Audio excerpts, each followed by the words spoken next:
करने से पहले मैं एक बात से अपना, जो सभी जानते हैं कि नाव जो है वो पानी के ऊपर चलती है, यानी कि नाव नदी के अंदर चलती है। और पानी को अगर हम कह लें कि माया है, अब माया बाहर है और नाव चल रही है, लेकिन आम जीवन के अंदर इस माया की बहुत आवश्यकता होती है। यदि ये माया ना हो तो आसानी से जीवन नहीं चल पाता।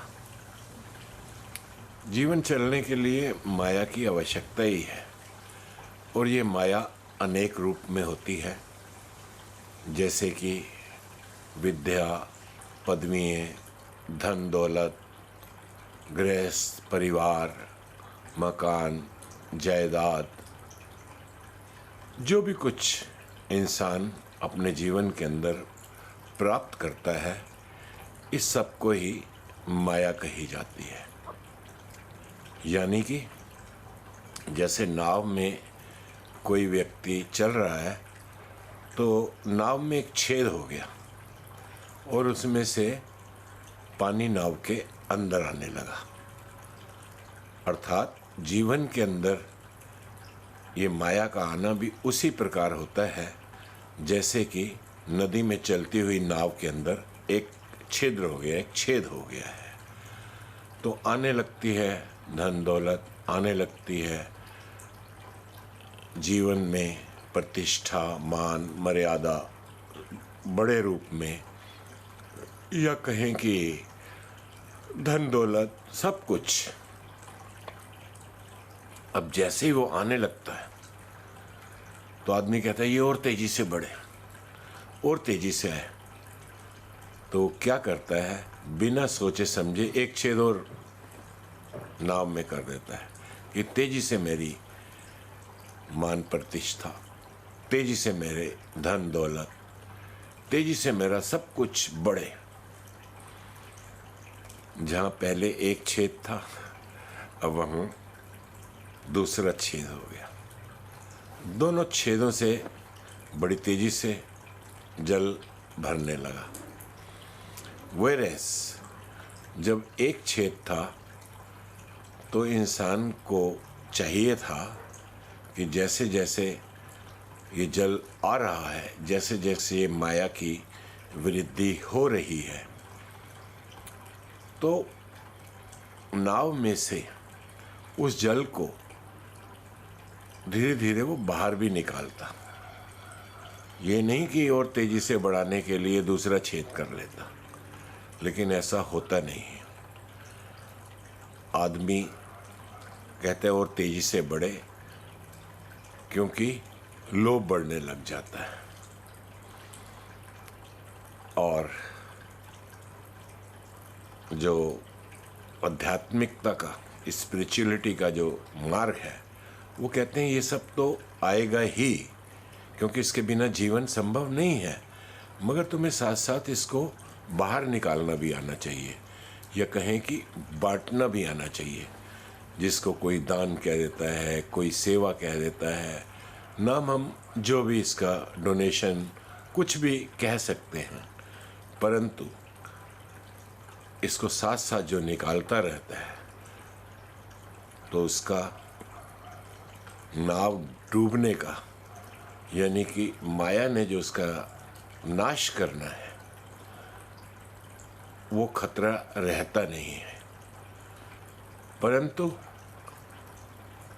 मानव जो है, और ये सबसे ज़्यादा आम दुनिया में तो इसको हम कहते हैं अहंकारी हो गया, अहंकार आने लगा। लेकिन मैं यहाँ स्पिरिचुअलिटी की, आध्यात्मिकता की बात करता हूँ। आध्यात्मिकता के अंदर इसको कहा जाता है ईर्ष्या होने लगती है। वह व्यक्ति ईर्ष्यालु हो जाता है और ईर्ष्या से ही जन्म लेता है सब कुछ, अहंकार, लोभ, लालच, इंसान जो है, जो आध्यात्मिकता के मार्ग पर किसी गुरु की शरण में होकर जब आगे बढ़ता है, तब उसको समझ लगती है। हमारे जीवन में भी कुछ ऐसा ही घटा, लेकिन ये गुरुदेव ही संभालते हैं। अपने आप सोचे कि मैं कोई अपनी शक्ति से, मैं कोई अपनी अकल सियानप से इसके ऊपर अपना कंट्रोल कर पाऊँ, जो हो नहीं पाएगा। बिना गुरुदेव की कृपा के आध्यात्मिकता के अलावा वो अहंकार में ही रहेगा, कोशिश करेगा जल्दी नाव डूबे, दूसरा छेद भी कर ले। तो गुरुदेव ही कृपा करते हैं। आइए इसको हकीकत में समझें। जो हमारे साथ बीता, मैं तो वही आपके समक्ष, जो मेरे अनुभव है वही मैं आपके समक्ष रख पाऊंगा।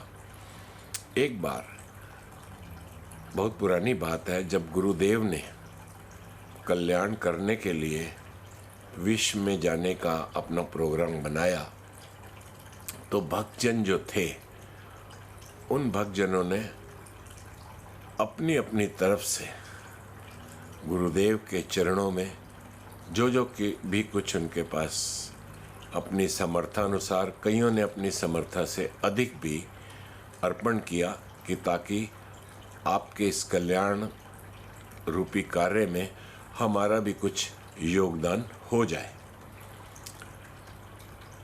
लेकिन मैं अपनी अगर तरफ देखूं, तो हमारे पास तो ऐसा कुछ नहीं था कि हम कुछ अर्पण कर पाते। बहुत ही साधारण सा जीवन चल रहा था, बहुत ही साधारण परिस्थितियां थीं, पर हृदय में गुरुदेव की कृपा से, गुरुदेव ने कुछ इस प्रकार, शायद वो हमें कुछ और आगे लाना चाहते थे जो हमारी समझ से बाहर था। ऐसा ही भाव उत्पन्न हुआ। मेरे हाथ में एक वेडिंग रिंग, सोने की अंगूठी थी, शादी की अंगूठी थी। तो मैंने सोचा कि और धन रूप से तो मैं इतना वो सामर्थ्य नहीं हूँ, चलो मैं अपनी तरफ से यही अर्पण कर देता हूँ। और मैंने वो अंगूठी उंगली से निकाली और जाकर अपने गुरुदेव की कार के पास खड़ा हो गया। कार का शीशा बंद था। कुछ सेकंड बाद गुरुदेव ने वो कार का शीशा नीचे किया और मैंने गुरुदेव के अपनी तरफ से जो तुच्छ भेंट थी, कल्याण के लिए जब गुरुदेव जा रहे थे, किसी मुकाबले में मैं कहीं खड़ा नहीं होता औरों के जैसे और लोगों के भाव थे, पर मैंने तो वही गुरुदेव के आगे समर्पित की। और गुरुदेव ने भी, मैं आपको ये बात इशारों से समझता हूँ, गुरुदेव को जब मैंने दी तो मेरा गुरुदेव ने अपना एक हाथ ऐसे रखा, उस पे मैंने वो अपनी रिंग रखी, गुरुदेव ने उसके ऊपर यूं रिंग को रखा और यूं ही बैठे रहे। थोड़ी देर में गुरुदेव ने अपनी कार का शीशा ऊंचा किया और गुरुदेव की गाड़ी आगे बढ़ गई। ये घटना मेरे दिल को इस प्रकार छू गई कि मेरी तुच्छ भेंट को भी मेरे गुरुदेव ने किस प्रकार उसको लिया है। और यहीं से आरंभ होता है जीवन परिवर्तन। वो कैसे? मेरे अंदर ऐसा भाव आया कि जो भी कुछ हो, जब भी ऐसा अवसर आए, तो कुछ न कुछ वो माया रूपी जो जल है उसको अवश्य निकालना है। समय बीतता गया। बस एक बार ऐसे ही मेरे परिवार वालों ने मुझसे कहा कि मार्केट से जाकर कुछ आलू ले आओ, 1 किलो 2 किलो जो भी कहा। मैं मार्केट पहुंचा, वहाँ देखा कि एक स्त्री जो आलू बेच रही थी, उसके पीछे एक आलू की बड़ी सी बोरी थी जिसमें से वो निकाल कर रिटेल में बेच रही थी। मैंने उससे कहा, माता ये बोरी पूरी कितने की है?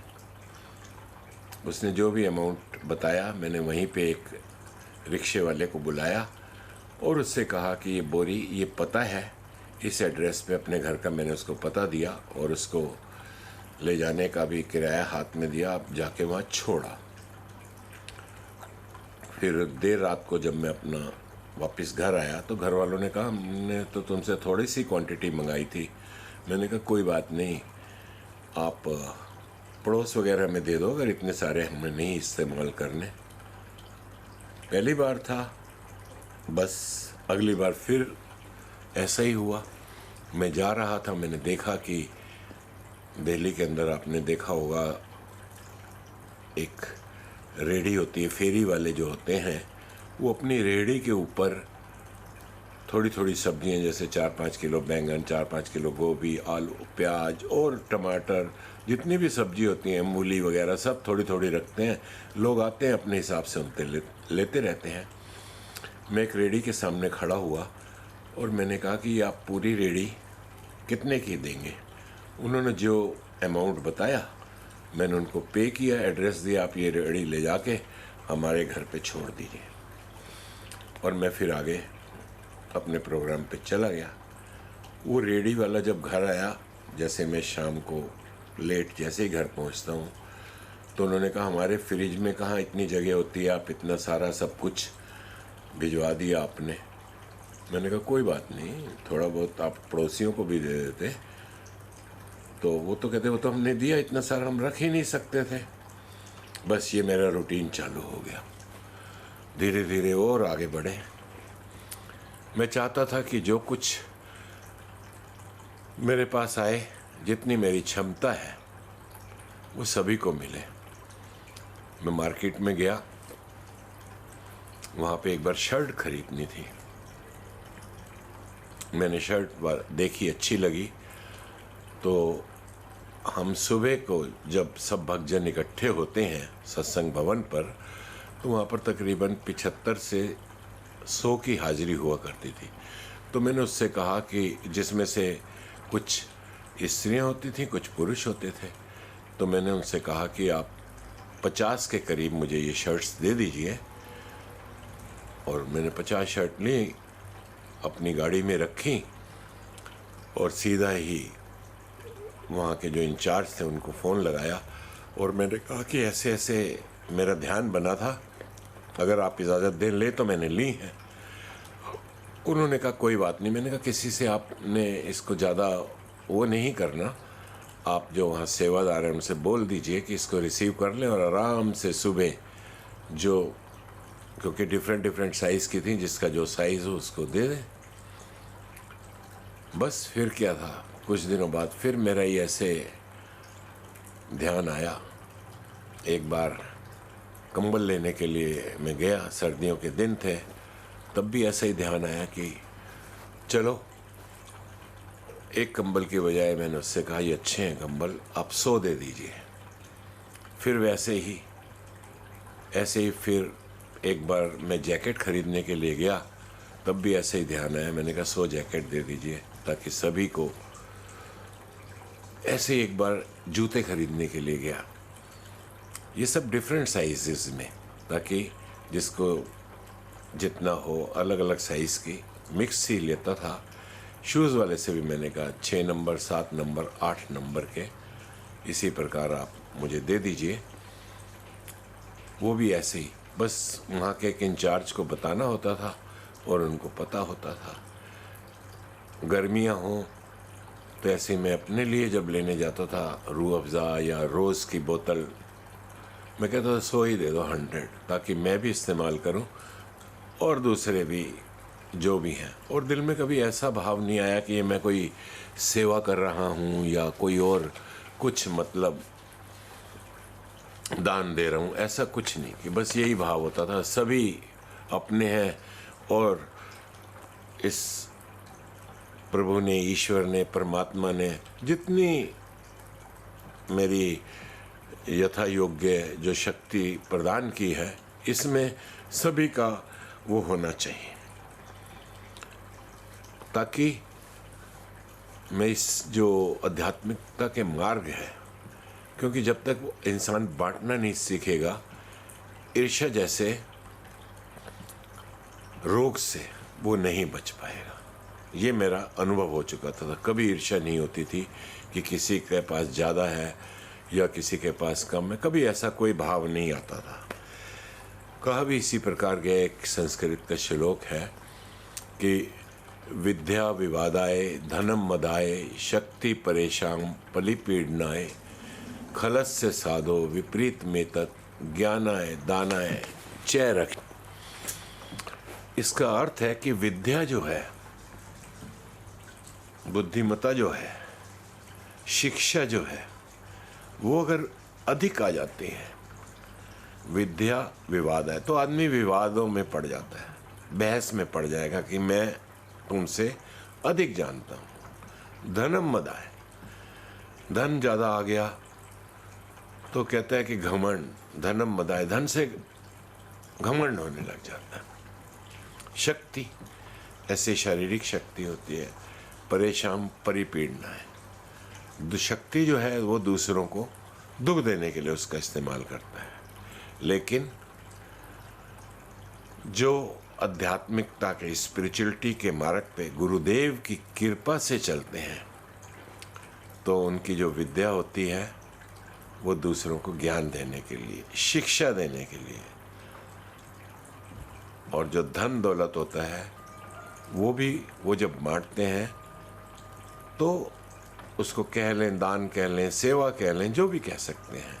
और जो उनके पास शक्ति होती है वह दूसरों की रक्षा के लिए होती है। ये बरसों बरस से हमें ये सिखाया जाता है।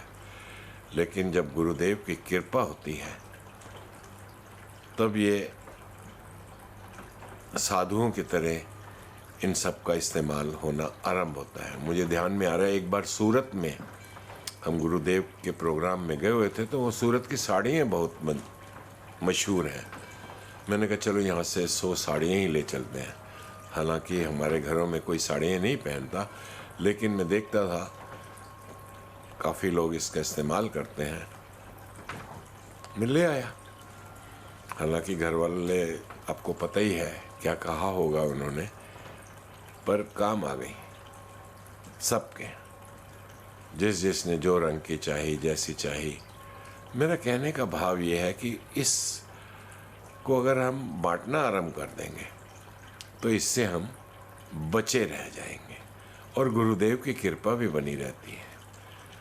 मैंने जैसे आरंभ में बोला, वो हालांकि ये सोच के आदमी नहीं करता कि मैं ये बीज डाल रहा हूँ, ये प्रफुल्लित होगा, ये कभी कोई नहीं सोचता। लेकिन समय आता है तो उस समय ध्यान आता है। बेटे का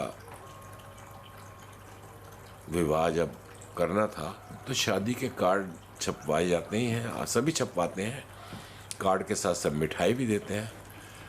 तो ऐसे ही ध्यान आया, मिठाई के साथ साथ क्यों ना सबको एक गोल्ड चेन दे देते हैं। और मैंने उसी प्रकार गोल्ड चेन बनवाई। जिसको भी शादी में इनविटेशन का कार्ड देना था, सबको कार्ड के साथ एक एक गोल्ड चेन भी दे दी। तब मुझे ध्यान है, हो मेरी तो औकात क्या थी और आज किस अवस्था पे। तब ध्यान में आया कि ये जो है बीज जो बोया गया होता है सहज भाव में, बिना कोई कि इसका मुझे कोई फल मिलेगा या नहीं, वो किस प्रकार समय आता है तो प्रफुल्लित होता है। तो ये सब चीज़ें जो मैं आपके समक्ष रख रहा हूँ, इनका अपना ही एक महत्व है।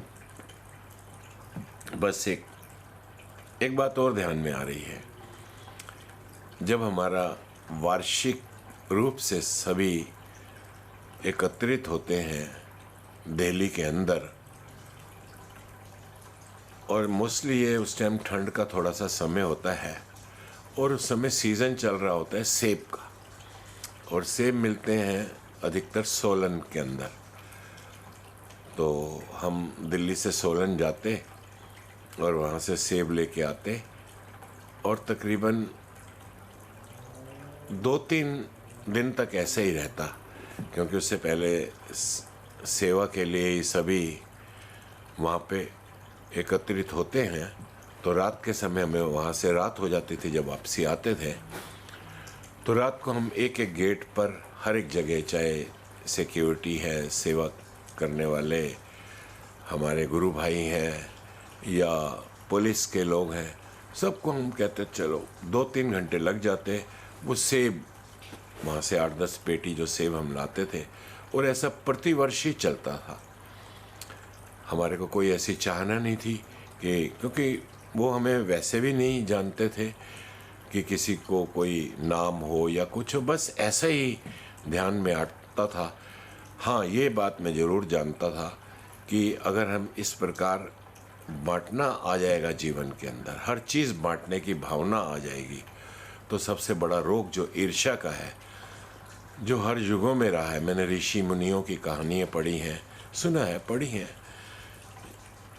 और इवन देवताओं की भी पढ़ी हैं।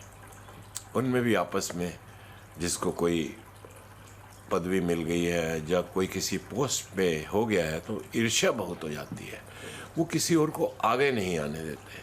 वो चाहते हैं कि किस तरीके इसको नीचे गिराया जाए और मैं इसके गद्दी पे जाके बैठ जाऊं। परंतु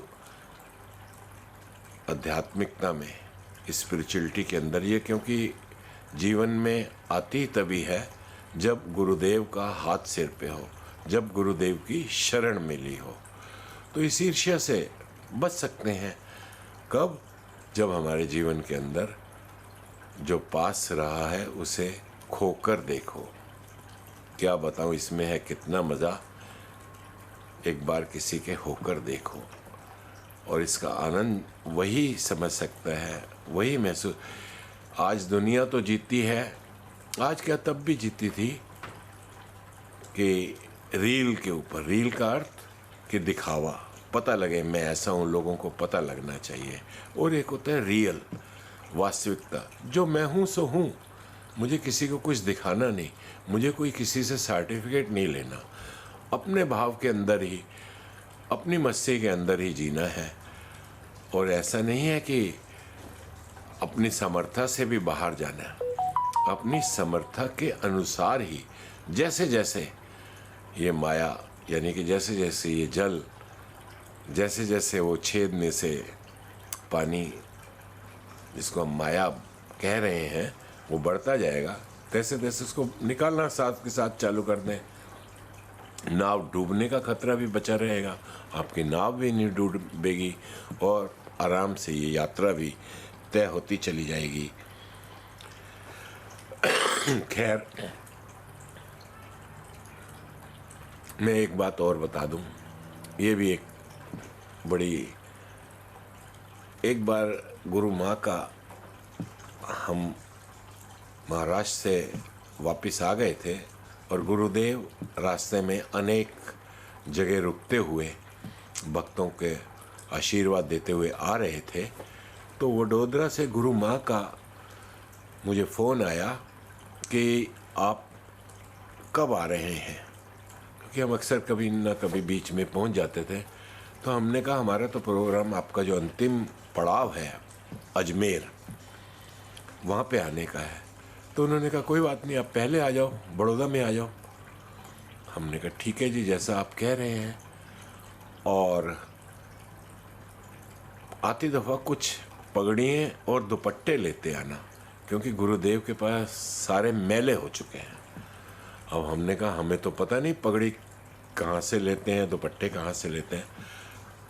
तो उन्होंने एक नाम बताया कि आप उनसे जाके मिल लीजिए, हम उनको कह देंगे, वो सब कुछ आपको दे देंगे। और हमने फटाफट उनसे कांटेक्ट किया।